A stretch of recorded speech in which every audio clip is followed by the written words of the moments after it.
നമുക്കിതിനെ അരപ്പ് ചേർത്ത് തോരൻ വയ്ക്കാം കേട്ടോ. പയർ സവോള അരിഞ്ഞ് പച്ചമുളകും അരിഞ്ഞിട്ട് വെച്ചിട്ടുണ്ട്, കറിവേപ്പില എടുത്ത് വെച്ചിട്ടുണ്ട്. അപ്പോൾ ഇത് ചീനിച്ചട്ടിയൊക്കെ പഴുത്ത് വരുമ്പോൾ എണ്ണ ഒഴിക്കണം. ഇന്നത്തെ കറി കേട്ടോ, ഇന്നത്തെ കൂണ് കറി.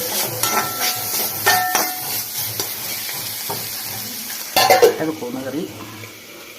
നമുക്ക് എണ്ണ ഒഴിച്ച് കടുകിട്ട് പൊട്ടിക്കാം. അപ്പോൾ കടുക് ഇട്ട് പൊട്ടി കേട്ടോ. നമുക്ക് കറിവേപ്പില ഇടാം. കഴുകി വെച്ച കറിവേപ്പില വേണ്ട, വെള്ളം പൊട്ടിച്ചെടുക്കുന്നു.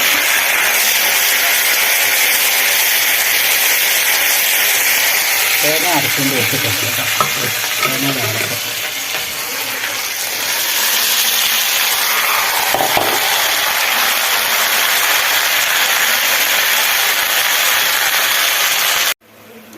അപ്പോൾ അരപ്പും ചേർത്ത് ഉപ്പും മഞ്ഞൾപ്പൊടി തേങ്ങ അരപ്പും ഒക്കെ ചേർത്ത് നന്നായിട്ട് എണ്ണയ്ക്കകത്ത് വഴറ്റി തട്ടിപ്പൊത്തി വെച്ചിരിക്കുന്ന കേട്ടോ.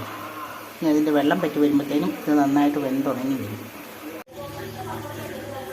ഇപ്പം നമ്മുടെ തോരൻ കറി റെഡിയായി കേട്ടോ. പയറ് തോരൻ, പച്ചപ്പയർ തോരൻ കടയിൽ നിന്ന് മേടിച്ചതാണ് കേട്ടോ, നമ്മുടെ പറമ്പിൽ നിന്നൊന്നുമല്ല. നമുക്കിനിയിപ്പം മഴയൊക്കെ കഴിയുമ്പോഴത്തേനും കുറച്ച് മഴയൊക്കെ തോർന്നു കഴിഞ്ഞ് നമുക്ക് മുറ്റത്ത് ഗ്രോ ബാഗിനകത്ത് പയർ നടണം. കടയിലെ പയർ തോരൻ വെച്ചിട്ടുണ്ട്.